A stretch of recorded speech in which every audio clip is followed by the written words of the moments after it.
Birinci növbədə maşınlar işlənmiş olur və bura gəlir əsasən plug-in hibrid mühərrikləri inanılmaz aşıbqalarla. Yəni o qədər çox adam mənə müraciət edir ki, qardaş, bunu nətər düzəldək, necə düzəldək?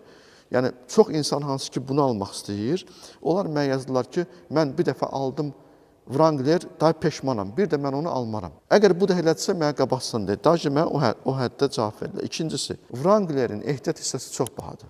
Dəhşət dərəcədə bahadır. Dözülməzdir. Azərbaycanlı üçün bu dözülməz bir rəqəmdir. Üçüncüsü, mən yenə də əvvəlki videoda qeyd elədim ki, Xamerin içi köhnədir. İç dizaynı köhnədir. Onun o komfort şeyi, məsəl üçün bir dənə ortalıqda bir şey var, magnitofonu, onu da özüm qoymuşam. Qalan heç nə yoxdur da maşında. Maşında kameranı da özüm qoymuşam. Bir çox şeyləri özüm əlavə eləmişəm ki, mən özümə istəklərimi eləyim. Rubicon da belədir. Rubicon off-road maşınıdır. Yəni ki, bu yolsuzluq üçün maşındır. Eyvallah, razıyam. Amma içindəki otururam, o sanki mənə Xamerdən də betər gəlir. Xamer lüksdür. Amma o belə elə bilsən ki, Slenkalar zadlar da belə qəribədir. Mənə o şəxsən mənə narahatçılıq verir. Yəni, bu mənim şərhimdir. Məni yanlış anlamayın. Şiti mənə narahatçılıq verir. Bəsitdir. Ondan sonra Rubicona oturanda maşın özü hündürdür. Amma mən oturanda belə çökəyə düşürəm. Gelenwagen-də oturanda hündürə düşürəm. Belə o dəqiqə belə mıx kimi bir duruşun olur da. Stoykan dəyişir belə desək. Burada da elədir.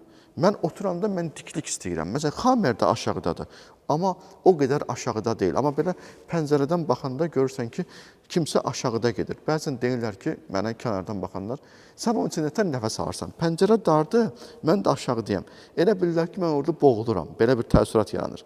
Amma halbuki Xamerin içi çox genişdir. Rubiconun da içi çox genişdir. Amma ona baxmayaraq, o məndə bir narahatçılıq doğurur. İkinci, Rubicon onun üçün dizayn olunub ki, o doğrudan da off-road da sürülsün. Yəni, onu sürən adam heç vaxt gəlib deməz ki, bu şit niyə belədir, bu niyə belədir? Şəhərdə sürülmür, amma bu şəhərdə sürülə bilər. Yəni, o gün test drive-da maşın belə gedir. Baxıram ki, bütün maşınlar buna baxır. Sadəcə ona görə yox ki, bu off-roaderdir, bu hündürdür, bu yekədir.